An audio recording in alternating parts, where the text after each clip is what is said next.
నమస్కారం ఘంటారావానికి స్వాగతం. ముందుగా ప్రధాన అంశాలు. అదానీ వ్యవహారంలో జేపీసీ వేయాలని కాంగ్రెస్ నేతలు సీఎం ధర్నా. బీజేపీతో ఒప్పందం వల్లే కేసీఆర్ మాట్లాడడం లేదని రేవంత్ రెడ్డి విమర్శ. సీఎం సొంతూరులోనూ పూర్తి రుణమాఫీ కాలేదన్న కేటీఆర్. సర్కారు తీరును నిరసిస్తూ రాష్ట్ర వ్యాప్తంగా బీఆర్ఎస్ నిరసన.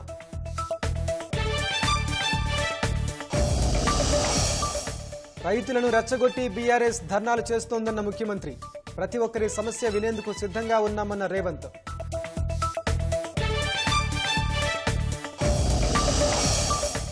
కోల్కతా హత్యాచారం కేసులో క్రైమ్ సీన్ మార్చారన్న సీబీఐ. రాష్ట్ర పోలీసుల తీరుపై సుప్రీంకోర్టు తీవ్ర ఆగ్రహం.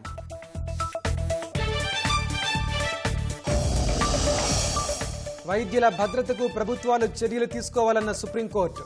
న్యాయస్థానం ఆదేశాలతో ఆందోళన విరమించిన వైద్యులు.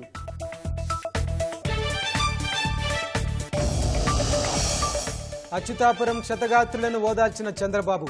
మృతుల కుటుంబాలకు 1 కోటి చొప్పున పరిహారం ప్రకటన.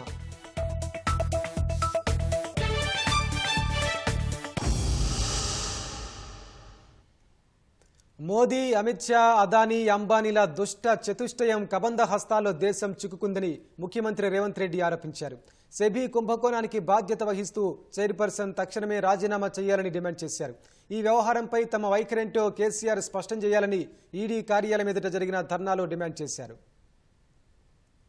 ఏఐసీసీ పిలుపు మేరకు హైదరాబాద్లోని ఈడీ కార్యాలయం వద్ద పీసీసీ ఆధ్వర్యంలో ధర్నా నిర్వహించారు. సీఎం రేవంత్ రెడ్డి, ఉప ముఖ్యమంత్రి భట్టి విక్రమార్క, మంత్రులు, ఎమ్మెల్యేలు, సీనియర్ కాంగ్రెస్ నేత సల్మాన్ ఖుర్షీద్ ఈ కార్యక్రమంలో పాల్గొన్నారు. ముందుగా అమరవీరుల స్తూపం గన్ పార్క్ వద్ద సమావేశమైన కాంగ్రెస్ నాయకులు అక్కడి నుంచి ఈడీ కార్యాలయం వరకు ర్యాలీగా చేరుకుని ధర్నా నిర్వహించారు. సెబీ వ్యవహారంపై కేంద్రం వైఖరిని నేతలు తీవ్రస్థాయిలో తప్పుపట్టారు. అదానీ షేర్ల విలువను కృత్రిమంగా పెంచడంలో సెబీ చీఫ్ మాధబీ పాత్ర ఉందని సీఎం రేవంత్ రెడ్డి ఆరోపించారు. అదానీ కుంభకోణంపై చట్టసభల్లో సమాధానం ఇవ్వకుండా మోదీ పారిపోయారని విమర్శించారు. నరేంద్ర మోడీ, అమిత్ షా కలిసి అదానీ, అంబానీలను ఈ రోజు గుజరాత్ నుంచి తీసుకొచ్చింది. ఈ రోజు గుజరాత్ నుంచి వచ్చిన ఒక నలుగురు, నరేంద్ర మోడీ గారు, అమిత్ షా గారు, అదానీ గారు, అంబానీ గారు, ఈ నలుగురు ఈ దేశాన్ని చేతబట్టి దుష్ట చతుష్టయం ఈ రోజు ఈ దేశాన్ని దోసుకుంటున్నారు.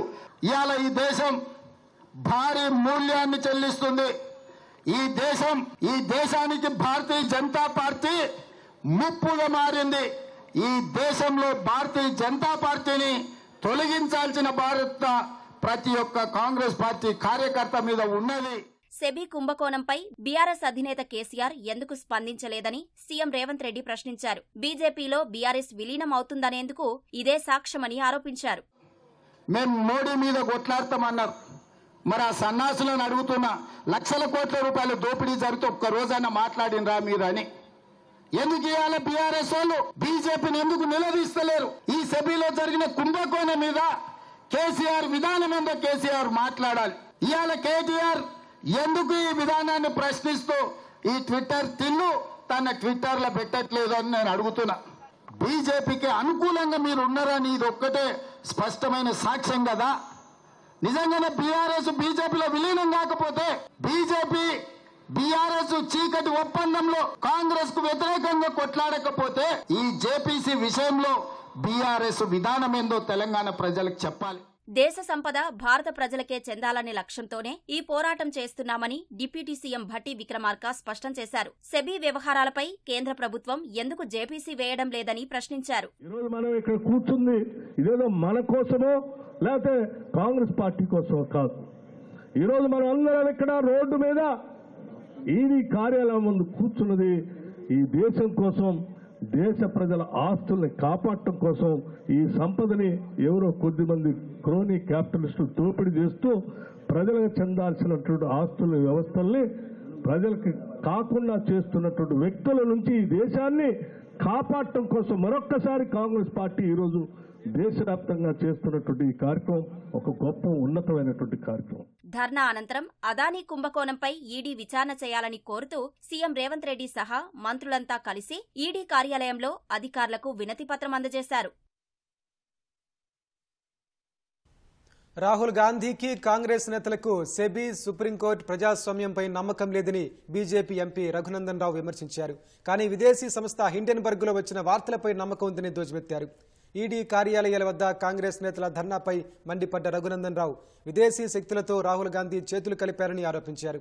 ప్రధానమంత్రి అవుతానని కలలుగన్న రాహుల్ గాంధీ కాకపోయేసరికి వ్యవస్థలను అప్రతిష్టపాలు చేస్తున్నారని రఘునందన్ రావు దుయ్యబట్టారు.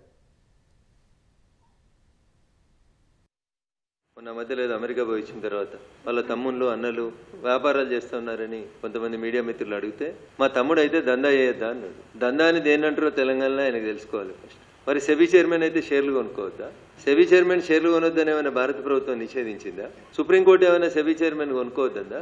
ఒకవేళ ఆదాని తప్పుడు వ్యక్తి అయితే రేవంత్ రెడ్డి గారు మీరు ఆదాని తోటి ఎందుకు మీటింగ్ చేసిరు? ఏం అగ్రిమెంట్ చేసుకున్నారు? తమ్మునికి ఇచ్చిన దందా ఏంది తెలంగాణ చెప్పు. నువ్వు చెప్పకపోతే 2 రోజులైనాక మేమే చెప్తాం. కోతలు కొర్రీలు పెట్టకుండా అర్హులైన రైతులందరికీ రుణమాఫీ అమలు చేయాలంటూ రాష్ట్ర వ్యాప్తంగా గులాబీ శ్రేణులు కదం తొక్కాయి.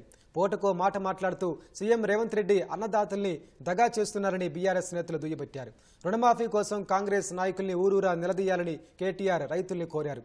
సూర్యాపేట జిల్లా తిరుమలగిరిలో బీఆర్ఎస్ ధర్నాపై కాంగ్రెస్ శ్రేణులు కోడిగుడ్లు రాళ్లు రవ్వడం ఉద్రిక్తతకు దారితీసింది.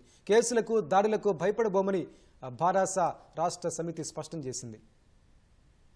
రుణమాఫీ కోసం అధికారుల చుట్టూ తిరగొద్దని హామీ ఇచ్చి మోసం చేసిన కాంగ్రెస్ నాయకుల్ని ఊరూరా నిలదీసి అడగాలని బీఆర్ఎస్ కార్యనిర్వాహక అధ్యక్షుడు కేటీఆర్ రైతుల్ని కోరారు. కొర్రీలు కోతలు లేకుండా సంపూర్ణంగా రుణమాఫీ చేపట్టాలంటూ చేవెళ్లలో భారత రాష్ట్ర సమితి చేపట్టిన ధర్నాలో మాజీ మంత్రి సబితా ఇంద్రారెడ్డితో కలిసి ఆయన పాల్గొన్నారు. సీఎం రేవంత్ రెడ్డి సొంత ఊరు కొండారెడ్డిపల్లెలోనూ రుణమాఫీ పూర్తి కాలేదని కేటీఆర్ విమర్శించారు. ఎలాంటి ఆంక్షలు లేకుండా అందరికీ రుణమాఫీ అయ్యే వరకు బీఆర్ఎస్ వదిలిపెట్టదని కేటీఆర్ స్పష్టం చేశారు. నేను సవాల్ చేసిన రేవంత్ రెడ్డి, నువ్వు చెప్పిన మాట వాస్తవం అయితే, నీ మాటల్లో నిజం ఉంటే, నీ ఊరు సొంత ఊరు కొండారెడ్డిపల్లె, వంగూరు మండలం అచ్చంపేట నియోజకవర్గం కొండారెడ్డిపల్లె, దమ్ముంటే నువ్వు నేను పోదాం. సెక్యూరిటీ వద్దు, అధికారులు వద్దు, ఎవ్వడొద్దు, ఒకటే కారులో పోదాం. మనం పోయి ప్రజల కాడ కూర్చుందాం, రైతుల కాడ కూర్చుందాం. నీ ఊళ్ళే, నీ సొంత ఊళ్ళే రైతులు కింద 100% రుణమాఫీ అయిందని చెప్తే నా రాజీనామా అక్కడనే వాడేసి అక్కడికే పీక్తా అని చెప్పిన. సమాధానం లేదు, స్పందన రాదు. ఎందుకంటే పచ్చి దగాబాజ్ ముచ్చటాన్ని ఆయనకు కూడా తెలుసు. రైతులు ఓట్లేసింది కాంగ్రెస్ పార్టీకి వేసిండ్రు. అందుకే రైతన్నలు నేను అడుగుతా ఉన్నా, చెప్పుకున్నాడు అధికారులకు కాదు, పట్టాల్సి వస్తే గల్లా కాంగ్రెస్ నాయకులది పట్టండి, పట్టి నిలదీయండి. 2 లక్షల రుణమాఫీ అన్నావు, ఎక్కడ పోయిందని అడగాల. ఇడిచిపెట్టొద్దు. కండిషన్లు లేకుండా, కొర్రీలు లేకుండా, కోతలు లేకుండా, కట్టింగులు లేకుండా రైతులందరికీ రుణమాఫీ చేసేదాకా మీ వెంట పడతాం, మిమ్మల్ని తప్పకుండా వదిలిపెట్టమనే మాట రేవంత్ రెడ్డిని కాంగ్రెస్ నాయకులందరినీ నేను హెచ్చరిస్తా ఉన్నా.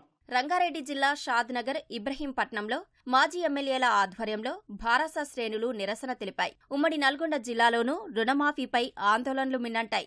నల్గొండ, హలియా, హుజూర్ నగర్, మిర్యాలగూడలో ధర్నా నిర్వహించారు. తుంగతుర్తి మండలం తిరుమలగిరిలో బీఆర్ఎస్, కాంగ్రెస్ కార్యకర్తల మధ్య ఘర్షణ జరిగింది. బీఆర్ఎస్ చేపట్టిన ధర్నాను కాంగ్రెస్ శ్రేణులు, కార్యకర్తలు అడ్డుకోవడం ఉద్రిక్తతకు దారితీసింది. పోలీసులు ఘటనా స్థలానికి చేరుకుని ఇరు వర్గాలను చెదరగొట్టారు. రుణమాఫీ కోసం శాంతియుతంగా ధర్నా చేస్తే కాంగ్రెస్ దాడులకు దిగుతోందని మాజీ మంత్రి జగదీశ్వర్ రెడ్డి మండిపడ్డారు. తిరుమలగిరిలో కూడా వందలాది వేలాది మంది రైతులు వచ్చి ధర్నాలు కూర్చుంటే దుర్మార్గంగా కాంగ్రెస్ పార్టీకి సంబంధించిన కొద్దిమంది గూండాలు వచ్చి ముందు కోడిగుడ్లు విసిరేసి, రాళ్లు విసిరేసి, ఆఖరికి చిల్లర బాంబులు పండుగ నాడు వేయించుకున్న వాటిని తీసుకొచ్చి అంటుపెట్టి మా టెంట్ పైన ఈ చిల్లర వేషాలు, చిల్కి వేషాలతో మమ్మల్ని భయపెట్టలేరు. తిరుమలగిరిలో జరిగిన సంఘటన ఇది ప్రత్యక్షంగా ప్రభుత్వం పైనుంచెళ్లి డైరెక్షన్ ఇచ్చి చేపించింది. మేము దీన్ని తీవ్రంగా ఖండిస్తా ఉన్నాం. మొన్న సిద్దిపేటలో హరీష్ రావు గారి నివాసం పైన చేసింది కావచ్చు, ఇవాళ ఇక్కడ జరిగింది కావచ్చు, ఈ ప్రభుత్వం యొక్క చిల్లరతనాన్ని బయటపెడుతుంది.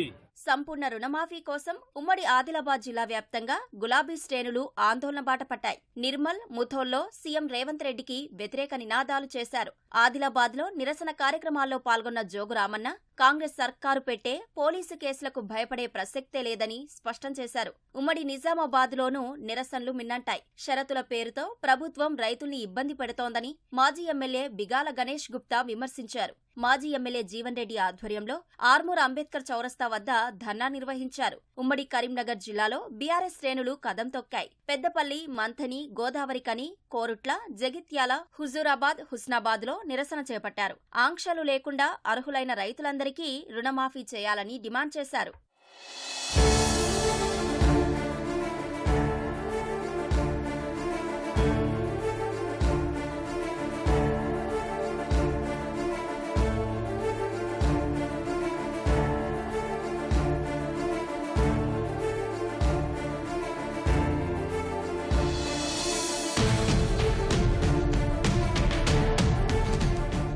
జనగామలో నిర్వహించిన ధర్నాలో మాజీ మంత్రి హరీష్ రావు పాల్గొన్నారు. వరంగల్ పోస్టాఫీస్ కూడలి వద్ద రాస్తారోకో నిర్వహించారు. ప్రభుత్వానికి వ్యతిరేకంగా నినాదాలు చేస్తూ నిరసన వ్యక్తం చేశారు. మహబూబాబాద్ లో ధర్నాలో పాల్గొన్న మాజీ మంత్రి సత్యవతి రాథోడ్ రుణమాఫీ సంపూర్ణంగా అమలు చేసే వరకు రైతులకు అండగా ఉంటామన్నారు. పరకాల, నర్సంపేట, భూపాలపల్లిలో ప్రభుత్వ వ్యతిరేక నినాదాలతో హోరెత్తించారు. మాయమాటలు చెప్పి అధికారంలోకి వచ్చిన కాంగ్రెస్ రుణమాఫీ పేరుతో మరోసారి రైతులను దగా చేసిందని మాజీ మంత్రి ఎర్రబెల్లి దయాకర్ ఆరోపించారు.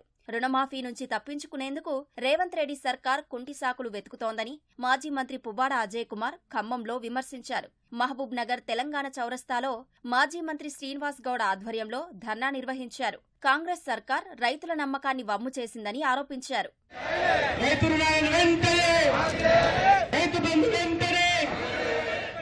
ఉమ్మడి మెదక్ జిల్లా సిద్దిపేట, జహీరాబాద్, మెదక్, దుబ్బాక, సంగారెడ్డిలో నిరసనలు హోరెత్తాయి. ఇప్పటికైనా ప్రభుత్వం సంపూర్ణ రుణమాఫీ చేయాలని డిమాండ్ చేసిన బీఆర్ఎస్ నేతలు పూర్తి రుణమాఫీ చేసే వరకు వదిలిపెట్టే ప్రసక్తే లేదని హెచ్చరించారు.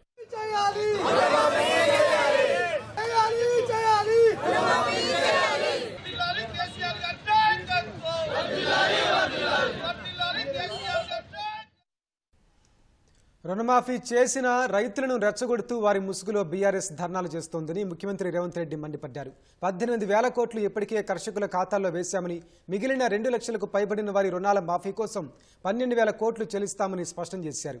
10 ఏళ్లు దోపిడీ చేసిన బీఆర్ఎస్ ఇప్పుడు రైతులను మోసం చేయాలనే ఆలోచనతో పనిచేస్తోందని రేవంత్ రెడ్డి విమర్శించారు. రైతులు వారి మాయలో పడొద్దని, ప్రజాప్రభుత్వం ప్రతి ఒక్కరి సమస్య వినేందుకు సిద్ధంగా ఉందని స్పష్టం చేశారు. భారాస సర్కారు 10 ఏళ్లలో ఇచ్చిందంత, 10 నెలల్లో కాంగ్రెస్ ప్రభుత్వం ఇచ్చిందంత అనే అంశంపై అమరవీరుల స్తూపం వద్ద చర్చకు రావాలని రేవంత్ సవాల్ విసిరారు.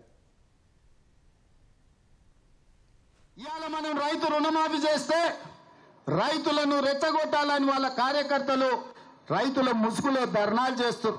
ఆల్రెడీ మా ఆర్థిక మంత్రి భట్టి విక్రమార్క గారు నేను 18,000 కోట్ల రూపాయలు వ్యవసాయ శాఖ ఖాతాలో వేసినాం. అక్కడి నుంచి ప్రతి రైతుకు పంపించండి. మిగతా 12,000 కోట్ల రూపాయలు కూడా 2 లక్షల పైన ఉన్న వాళ్ళను మీరు 2 లక్షల పైన ఉన్న ఏదైతే బకాయిందో బ్యాంకు కట్టండి, మిగిలిన 2 లక్షల రూపాయలు మేము కడతామని చెప్పినాం. మా రెవెన్యూ మంత్రి గారు కూడా మాట చెప్పినారు. ఇవాళ అంటుండే శ్రీనివాసరెడ్డి గారు ఇంకా 12,000 మళ్ళా కడతామన్నాడని, భట్టి గారు 7,000 కోట్లే మేము ఇచ్చినామన్నారని. అన్ని తప్పుడు రాతలు, కారు కూతలు. ఈ సన్నాసులను నమ్ముకొని రోడ్ల మీద తిరిగితే ఆయాసమే వస్తుంది. మీకు ఏదైనా సమస్య ఉంటే కలెక్టర్లను కలవండి, వ్యవసాయ శాఖ అధికారులను కలవండి. నేను అడుగుతున్న ఇవాళ తెలంగాణ సమాజాన్ని, ఎన్నడైనా 6 నెలలకు ఒక్కసారైనా కేసీఆర్ ముఖం చూసినారా? ఫామ్ హౌస్ లో బోర్లో వండుకునేటోడు ఇవాళ రోజుకు 18 గంటలు నేను మా మంత్రులు గ్రామాలు తిరుగుతూనే ఉన్నాం కదా, వచ్చిన వాళ్ళనల్లా కలుస్తూనే ఉన్నాం కదా, మీ సమస్యలు వింటూనే ఉన్నాం కదా, మీ సమస్యలు పరిష్కరిస్తూనే ఉన్నాం కదా. మీరు ధర్నా చేయాల్సిన అవసరం ఏముంది? నిరసన తెలపాల్సిన అవసరం ఏముంది? ప్రభుత్వమే మీ దగ్గర ఉండి ప్రభుత్వం వింటున్నప్పుడు, ప్రజాపాలన జరుగుతున్నప్పుడు మీకెందుకు కష్టం రైతులారా అని నేను చెప్తున్నా. ఈ దోపిడీ దొంగలే కదా ఈ 10 ఏళ్లు మిమ్మల్ని దోసుకున్నది. ఈ కేసీఆర్, ఈ హరీష్ రావు, ఈ రామారావే కదా మిమ్మల్ని కొల్లగొట్టింది. ఆ కొల్లగొట్టిన సన్యాసులను 6 నెలల కింద మీరే కదా బొందబెట్టింది. మరి ఆ బొందబెట్టిన వాళ్ళను మళ్ళా గ్రామాలకు ఎట్లా రాణిస్తుండ్రు మీరు ఒక్కసారి ఆలోచన చేయమని రైతులకు విజ్ఞప్తి చేస్తున్నా. మాయ చెయ్యాలని, మిమ్మల్ని మోసం చెయ్యాలన్నదే వాళ్ళ ఆలోచన. 10 ఏళ్లలో వాళ్ళు ఇచ్చింది ఎంత, 10 నెలల్లో మేము ఇచ్చింది ఎంత? అమరవీరుల స్తూపం దగ్గర చర్చ చేద్దాం రాండి. రాజీనామా చేయాల్సి వస్తుందని తాటి సెట్టు లెక్క పెరిగిండు గాని ఆయన పారిపోయి వాళ్ళ కొత్త మాటలు చెప్తుండు. విశాఖ అచ్యుతాపురం సెజ్లోని ఎసెన్షియా ఫార్మా కంపెనీ ప్రమాదంలో చనిపోయిన కార్మికుల కుటుంబాలకు ప్రభుత్వం ₹1 కోటి చొప్పున పరిహారం ప్రకటించింది. ఆసుపత్రికి వెళ్లి క్షతగాత్రులకు ధైర్యం చెప్పిన సీఎం చంద్రబాబు వైద్య ఖర్చు ఎంతైనా భరిస్తామని భరోసా ఇచ్చారు. ప్రమాదంపై ఉన్నత స్థాయి కమిటీతో విచారణ జరిపిస్తామని, కార్మికుల భద్రతకు బాధ్యత తీసుకోకుండా పరిశ్రమలు ఇష్టానుసారం చేస్తామంటే కుదరదని తేల్చి చెప్పారు.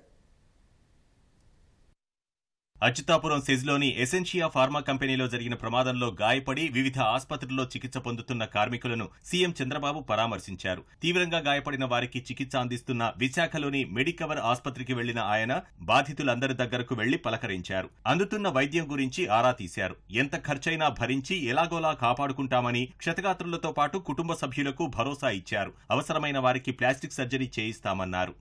ఏం కదా మళ్ళా వచ్చి ఉద్యోగం చేస్తున్నాడు, అది నా బాధ్యత. సరేనా? Very good. అనంతరం కేజీహెచ్కు వెళ్లిన ముఖ్యమంత్రి మృతుల కుటుంబాలను పరామర్శించారు. ఒక్కో మృతుడి కుటుంబానికి ₹1,00,00,000, తీవ్రంగా గాయపడిన వారికి 50 లక్షలు, స్వల్పంగా గాయపడిన వారికి 25 లక్షల పరిహారం ప్రకటించారు. తర్వాత అచ్యుతాపురం సెజ్కు వెళ్లిన సీఎం ఎసెన్షియా పరిశ్రమలో ఘటన పూర్వాపరాల్ని ఆరా తీశారు. ఎసెన్షియా కంపెనీ యాజమాన్యం తీరును తప్పుపట్టిన సీఎం దుర్ఘటనపై విచారణకు ఆదేశించారు. ఈ సంఘటన ఒక ఆధారంగా తీసుకుని ఒక ఎంక్వైరీ కమిటీని వేస్తున్నాను, high level committee. They will go through total scrutiny. ఈ ఇండస్ట్రీలో ఏమేం జరిగింది, ఏమేమి ల్యాప్సెస్ ఉన్నాయి. ఫస్ట్ యాదగిరెడ్డి పెట్టాడు, తర్వాత డక్కన్ కెమికల్స్ వచ్చారు, గొడవలు వచ్చాయి. వాళ్ళ గొడవలు కూడా దీనికి రిఫ్లెక్ట్ అయ్యే పరిస్థితి వచ్చింది. ఈ రోజు ఇంత సీరియస్ ఇష్యూ జరిగిన తర్వాత, ఇంతమంది చనిపోయిన తర్వాత ప్రమోటర్ ఎవరైతే ఫ్యాక్టరీ పెట్టాడో ఈ should have come. That is his responsibility, fundamental duty. రాకుండా ఎక్కడుండే ప్లాంట్ మేనేజర్కి అప్పచెప్పేసి వెళ్ళిపోయే పరిస్థితికి వచ్చాడు. మా అడ్మినిస్ట్రేషన్ కూడా టచ్ లేక రాలేదు. అది కరెక్ట్ అప్రోచ్ కాదు. అదే మాదిరిగా ఇండస్ట్రీస్ని గౌరవిస్తాం, మీరు కూడా బాధ్యత తీసుకోవాలి. బాధ్యత తీసుకోకుండా టేక్ ఇట్ ఫర్ గ్రాంటెడ్, మేము పెట్టుబడి పెట్టాం, మా ఇష్ట ప్రకారం చేస్తాం అంటే కుదరదు. ఈ రిపోర్ట్ వచ్చిన తర్వాత ఎవరు తప్పు చేసినా will punish them. No question of compromise on that. ఇదే సమయంలో రెడ్ జోన్ పరిధిలోని కంపెనీలన్నీ భద్రతా ప్రమాణాలపై అంతర్గత ఆడిట్ చేసుకోవాలని చంద్రబాబు పిలుపునిచ్చారు. ఆల్ ఇండస్ట్రీస్ ని ఈ మీటింగ్ ద్వారా పిలిపిస్తున్నాం. మీరు సేఫ్టీ మెజర్స్ అన్ని మీరు ఇంటర్నల్ ఆడిట్ చేయండి. తద్వారా మీరు ఏమేం చేయాలో ప్రికాషన్స్ తీసుకోండి. ఎన్ఫోర్స్మెంట్ ఏజెన్సీస్ అన్ని ఒక కామన్ ప్లాట్ఫామ్ మీద తీసుకొచ్చాం. ఎవరి పాటికి వాళ్ళు పోయి ఎవ్రీడే పోయి గొడవ చేయడం కంటే వీళ్ళందరూ కూడా టీమ్ గా వెళ్ళాలి. అది కూడా సిస్టమ్ డ్రివెన్ సెలెక్షన్. ఎవరు అడిగే పని లేదు, వాళ్ళు పోయి చెక్ చేస్తారు. అవి కంపైల్ చేసి మళ్ళా సిస్టమ్ లో పెట్టాలి. అది పెట్టిన తర్వాత ర్యాండమ్ కింద మళ్ళీ అవసరమైతే ఒక ఆడిట్ చేస్తాం, వేరే పార్టీని పంపించి. అలాంటి చేసి ఇండస్ట్రియలిస్ట్ కి ఎవరికి ఇబ్బంది ఉండకూడదు. పరిశ్రమలతో పాటు ప్రజల ప్రాణాలు కూడా ముఖ్యమేనని చంద్రబాబు తేల్చి చెప్పారు. గ్రూప్ 2 పరీక్షలకు షెడ్యూల్ విడుదలైంది. ఈ ఏడాది డిసెంబర్ 15, 16 తేదీల్లో గ్రూప్ 2 పరీక్షలు నిర్వహించనున్నట్టు రాష్ట్ర పబ్లిక్ సర్వీస్ కమిషన్ తెలిపింది. ఉదయం, మధ్యాహ్నం 2 సెషన్లలో గ్రూప్ 2 పరీక్షలు ఉంటాయని వివరించింది. గ్రూప్ 2 పరీక్షలకు మొత్తం 4 పేపర్లు రాయాల్సి ఉండగా 2 రోజులు ఉదయం, మధ్యాహ్నం ఒక్కో పేపర్ చొప్పున పరీక్షలు నిర్వహిస్తున్నట్టు టీజీపీఎస్సీ తెలిపింది. మొత్తం 763 పోస్టుల భర్తీ చేసేందుకు 2022 డిసెంబర్ 29న గ్రూప్ 2 నోటిఫికేషన్ను టీజీపీఎస్సీ ఇచ్చింది. అప్పటి నుంచి వేర్వేరు కారణాలతో పరీక్షలు పలుమార్లు వాయిదా పడగా ఈసారి డిసెంబర్ 15, 16 తేదీల్లో నిర్వహించేందుకు టీజీపీఎస్సీ సిద్ధమవుతోంది. మేడిగడ్డ ఆనకట్ట డిజైన్లు, డ్రాయింగ్ విషయంలో కేసీఆర్, హరీష్ రావు ఉన్నతాధికారులు ఒత్తిడి తేవడం వల్లే డిజైన్స్ అప్రూవల్ దస్త్రంపై సంతకాలు చేసినట్లు సీడీఓ విశ్రాంత ఇంజనీరింగ్ చీఫ్ నరేందర్ రెడ్డి తెలిపారు. విచారణలో భాగంగా జస్టిస్ ఘోష్ కమిషన్ ముందు హాజరైన నరేందర్ రెడ్డి మేడిగడ్డ డిజైన్లు, డ్రాయింగ్స్ దస్త్రంపై తొలుత సంతకం చేయలేదని తెలిపారు. ఎందుకు ఆలస్యం చేస్తున్నారంటూ అప్పటి సీఎం కేసీఆర్, మాజీ మంత్రి హరీష్ రావుతో పాటు ఉన్నతాధికారులు ఒత్తిడి చేసినట్లు చెప్పారు. కేవలం నిర్మించే ప్రాంతానికి అనుగుణంగా డిజైన్స్, డ్రాయింగ్స్ తయారయ్యాయన్న ఆయన మేడిగడ్డ ప్రతి డిజైన్లలో సీడీఓతో పాటు ఎల్ఎన్టీ పాల్గొన్నట్లు వివరించారు. ప్రాజెక్టు నిర్మాణానికి చెందిన చర్చల్లో ఎక్కడా పాల్గొనలేదని, తననెవరూ పిలవలేదని స్పష్టం చేశారు. డిజైన్స్ అప్రూవల్ అంశంలో త్వరగా చేయాలన్న ఒత్తిడి చేసినందున హడావిడిగా అన్ని అనుమతులు ఇచ్చినట్లు చెప్పారు. నిర్మాణం జరిగేటప్పుడు తప్పిదాలు జరిగాయని, ప్రభుత్వం ఒత్తిడి, అధికారుల నిర్లక్ష్యంతోనే తప్పిదాలు జరిగాయంటూ కమిషన్కి నరేందర్ రెడ్డి వివరించారు. ఉన్నత స్థాయిలో ఒత్తిడి ఉండటం వల్లే నాణ్యతను సరిగ్గా పరిశీలించలేదన్నారు. బ్యారేజీల నిర్వహణ, గేట్ల ఆపరేషన్ సరిగ్గా చేయలేదని, మేడిగడ్డ ఆనకట్ట ఘటన జరిగిన తర్వాత వెంటనే దిద్దుబాటు చర్యలు చేపట్టే అవకాశమున్నా అది జరగలేదని నరేందర్ రెడ్డి చెప్పారు. కాళేశ్వరం కమిషన్ ముందు 2వ రోజు హాజరైన మాజీ ఈఎన్సీ మురళీధర్ మిగిలిన ప్రశ్నలకు సమాధానాలిచ్చారు. అఫిడవిట్ల ఆధారంగా ఇరువురిని జస్టిస్ పీసీ ఘోష్ ప్రశ్నించారు. ఆర్జీకర్ వైద్య కళాశాలలో హత్యాచారం జరిగిన కేసు తమ చేతికొచ్చేసరికి క్రైమ్ సీన్ మొత్తాన్ని మార్చేశారని సీబీఐ సుప్రీంకోర్టుకు తెలిపింది. ఫలితంగా దర్యాప్తు సవాల్గా మారిందని సుప్రీంకోర్టుకు సమర్పించిన స్టేటస్ రిపోర్టులో పేర్కొంది. ఈ సందర్భంగా కోల్కతా పోలీసుల తీరుపై సుప్రీంకోర్టు తీవ్ర ఆగ్రహం వ్యక్తం చేసింది. కేసు నమోదులో లోపాలపై ప్రశ్నల వర్షం కురిపించింది. ఈ కేసులో ఎఫ్ఐఆర్ నమోదుకు 14 గంటల ఆలస్యం ఎందుకైందని పశ్చిమ బెంగాల్ సర్కార్ను సుప్రీంకోర్టు ప్రశ్నించింది. వైద్యురాలిపై హత్యాచార ఘటనపై సీబీఐ కోర్టుకు స్టేటస్ రిపోర్ట్ సమర్పించింది. ఇందులో కీలక విషయాలను న్యాయస్థానం దృష్టికి తీసుకెళ్లింది. తాము వెళ్లేసరికి క్రైమ్ సీన్ మొత్తాన్ని మార్చేశారని సీబీఐ ఆరోపించింది. కేసు నమోదు చేసిన 5 రోజుల తర్వాత తమకు దర్యాప్తును అప్పగించారని పేర్కొంది. దీంతో ఇప్పుడు దర్యాప్తు సవాల్గా మారిందని నివేదించింది. బాధితురాలి దహన సంస్కారాలు పూర్తి చేసిన తర్వాత అర్ధరాత్రి సమయంలో ఎఫ్ఐఆర్ నమోదు చేయడం దిగ్భ్రాంతికరమని తెలిపింది. తొలుత ఆత్మహత్య అని కుటుంబ సభ్యులకు సమాచారమిచ్చి కేసును తప్పుదోవ పట్టించే ప్రయత్నం చేశారని ఆరోపించింది. ఈ ఘటనలో వాస్తవాలను కప్పిపుచ్చుతున్నారని అనుమానించిన బాధితురాలి సహోద్యోగులు, యువ వైద్యులు వీడియోగ్రఫీకి పట్టుబట్టడంతో అప్పుడు పోస్టుమార్టం ప్రక్రియను వీడియో తీశారని సీబీఐ కోర్టుకు వివరించింది. అటు సీబీఐ వాదనలను పశ్చిమ బెంగాల్ ప్రభుత్వం తరపున వాదిస్తున్న సీనియర్ న్యాయవాది కపిల్ సిబల్ వ్యతిరేకించారు. ఎక్కడా ఏమీ మార్చలేదని, అంతా వీడియో చిత్రీకరించామని కపిల్ సిబల్ కోర్టుకు తెలిపారు. సీబీఐ నివేదికను ప్రధాన న్యాయమూర్తి జస్టిస్ డివై చంద్రచూడ్ నేతృత్వంలోని త్రిసభ్య ధర్మాసనం పరిశీలించింది. ఈ సందర్భంగా కోల్కతా పోలీసుల తీరుపై ధర్మాసనం తీవ్ర ఆగ్రహం వ్యక్తం చేసింది. బాధితురాలు తీవ్ర గాయాలతో అర్ధనగ్న స్థితిలో విగతజీవిగా కనిపించిన అసహజ మరణమని రికార్డుల్లో ఆలస్యంగా నమోదు చేయడం తీవ్ర ఆందోళనకరమని పేర్కొంది. అసహజ మరణమని నమోదు చేయడానికి ముందే పోస్టుమార్టం నిర్వహించడం ఆశ్చర్యంగా ఉందని తెలిపింది. క్రైమ్ సీన్ను సీల్ చేయకుండా శవపరీక్ష జరిగిన తర్వాత 18 గంటల వరకు ఎందుకు వేచి చూశారని ప్రశ్నించింది. ఈ కేసులో అసిస్టెంట్ సూపరింటెండెంట్ ఆఫ్ పోలీస్ తీరు అనుమానాస్పదంగా ఉందని ధర్మాసనం పేర్కొంది. ఘటన జరిగిన సమయంలో ఆర్జీకర్ మెడికల్ కాలేజీ ప్రిన్సిపల్ గా ఉన్న సందీప్ ఘోష్ పోలీసులకు ఫిర్యాదు చేయకుండా ఎందుకు ఆలస్యం చేశారని, దాని వెనుక ఉన్న ఉద్దేశం ఏంటని, అతనితో టచ్లో ఎవరు ఉన్నారని బెంగాల్ ప్రభుత్వాన్ని సుప్రీంకోర్టు ప్రశ్నించింది. ఈ కేసును తొలుత రికార్డుల్లో నమోదు చేసిన పోలీసు అధికారి తదుపరి విచారణకు కోర్టు ఎదుట హాజరు కావాలని ఆదేశించింది. నిందితుడి వైద్య రిపోర్టును కూడా సమర్పించాలని సీబీఐకి సూచించింది. కేసు నమోదులో కోల్కతా పోలీసులు ప్రదర్శించిన నిర్లక్ష్యంపై సుప్రీంకోర్టు పెదవి విరిచింది. గత 30 ఏళ్లలో ఇలాంటి లోపాలను చూడలేదని ధర్మాసనం వ్యాఖ్యానించింది. ఈ సందర్భంగా పోలీసుల తరపున న్యాయవాదులపైన కోర్టు అసహనం వ్యక్తం చేసింది. సోషల్ మీడియా తరహా వాదనలు ఇక్కడ చెయ్యొద్దని హెచ్చరించింది.